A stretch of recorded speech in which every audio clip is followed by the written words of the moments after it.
Well, hello, my friends. It's been a little while, hasn't it? Today, the sun finally came out. It's a balmy 20 degrees with the sun out. I believe it was like 14 or something starting out this morning. And, anyway, so, I just thought I'd touch base with y'all, let you know what exactly is going on. Hey, Tom, what's up? I'm not in the truck, as you can tell. I'm in the car. I'm making my way over to Mr. Kevin's. I'm going to make a little Bisquick meal called Impossible Cheeseburger Pie. Hi, Ronnie. Hope you had a good birthday yesterday, hon. All right. Oh, there's a lot of cars coming here. I guess I'm just going to have to wait. So... Alright, come on now, y'all. There's so many cars coming here. It's, I don't know, like right about 3:30 or something, right? So, a lot of people coming home, school, etc., etc. Alright, here we go. Those of you that kept track of some of my posts, I hurt my back the other day while I was down in West Virginia. It was actually a warmer day, but it was raining. And then as the day progressed, it got quite a bit colder. I mean, the temperature dropped by like 15 degrees. It went from like 45 in the morning down to like 32. It was cold. And the rain turned to sleet, and the sleet turned to snow or frozen rain, and then to snow. And but when I had started that run, my first stop had cases of water. 6 1-gallon bottles of water per case. And there was about half of a pallet of this stuff. So, you know, I don't know, 9-10 cases of water like that. And it was right at the very end of the truck. So it was one of the first things I unloaded.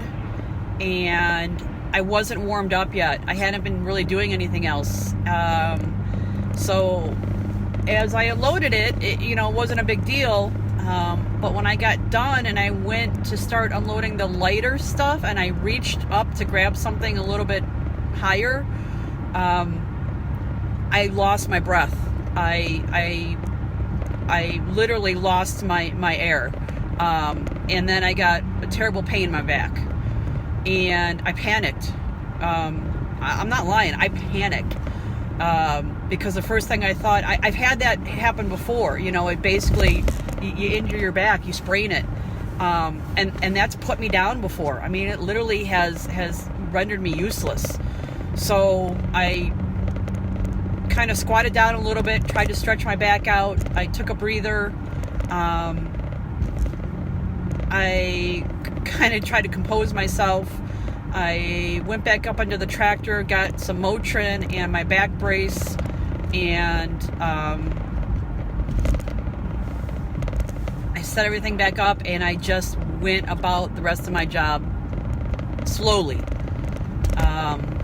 Hey, if I lose you through here, this is that little section of Olmsted here where I lose signal. So if I do, I'll try to re-up it. Anyway,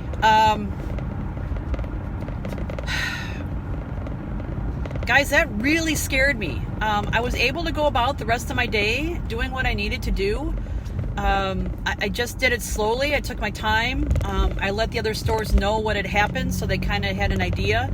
I got things done in a timely manner. I mean, it wasn't too bad, and I even posted some of what I did there online. I showed you my video. I didn't show that to everybody. It's not on my full post, but it's on the Scotty 67 post. Anyway, you know, it got me to thinking that maybe, you know, this is the good Lord intervening on me, trying to say, hey, all right, girl, you did it. You proved you could do it. Great, wonderful. Now, do you really want to keep risking your livelihood doing this? Because you see it's good money. You've gotten used to driving that truck. You've gotten used to getting it into tight spaces. You've gotten used to setting up how you have to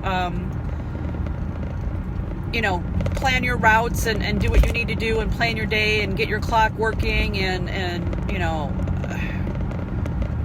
you got some good experience out of it, but you might want to revisit whether this is something you really need to be doing. And so I did. I mean, I had that trip back from West Virginia is a good 5-hour trip. I had all that time to kind of contemplate on it.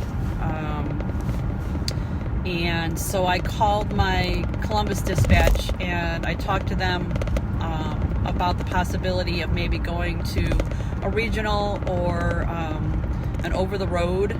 I would really prefer to do something in the lower 48 states, run something in below Ohio, the Tennessee, and then some down to Florida area. I also followed up later on with an email, and I'll be calling that person back actually again later on today, just before I get to Mr. Kevin's, just to touch base, make sure they got the emails and whatnot. Anyway, I also called my DC manager, or the DC manager that I deal with on a regular basis, the one that has been so kind and so nice to me and so understanding. And I let him know what was going on. I told him that I'd hurt my back, and he said, hey, take what you need, do what you got to do. He understood. Call me, when things are better. So I called him today, and I said, I think I'm ready to go. I went today with no Motrin. Nothing was even bothering me at the slightest bit, so I think I'm good to go. So that, I said, you could send me out on Friday, Saturday run. I'd be happy to run one for you. So just as I was saying that, he's like, good, I'm literally dispatching you as we speak. So that worked out well.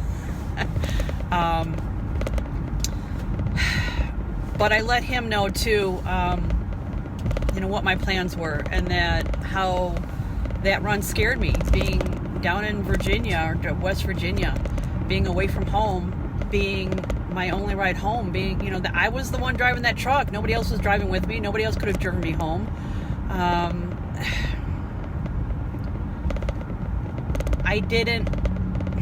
It scared me to think that I would be stuck somewhere, injured or hurt.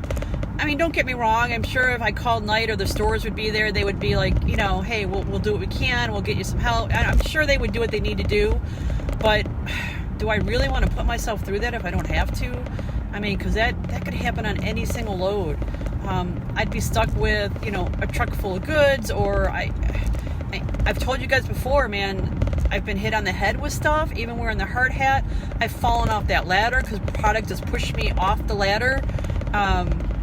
And the way those trucks are stocked, the safest conditions are not carrying on there. They're just not. I mean, let's just face it. Yeah, as always, I went into it, confident, and I can do this, I can deal with it, we'll make it work. And yeah, I did. I made it work. Now the question is, do I want to continue to make it work? I don't think I do. So perhaps someday here in the near future, you will see me back out on the road, doing some over the road or doing some regional. That will put me away from home more often. That'll put me away from the house and my kid and my dog, my Kevin. But I kind of need to do what I need to do. I am more confident in the truck now. This little jaunt really did help me to feel more confident and being able to know where that truck sits and how to maneuver it. I've been able to go in and out of truck stops and park between trucks, which before would have completely unnerved me. I would sooner go park on the side of the road than try to back in between two trucks for fear of hitting one of them. Don't get me wrong, there's still some setups that I kind of go, let's see what else we can find. But I feel more confident now that if I'm in that situation, I can make it work. Anyway, I'm still a newbie, man. I don't even have a year under my belt yet. I'm trying not to be too cocky about it. Confident, yes. Cocky, no. I know there's sometimes a fine line between those two things. I'm trying to be observant of that. And you guys kind of help me. Trust me, you knock me down when I need to be knocked down a notch. You think I'm not listening, but I am. I really am.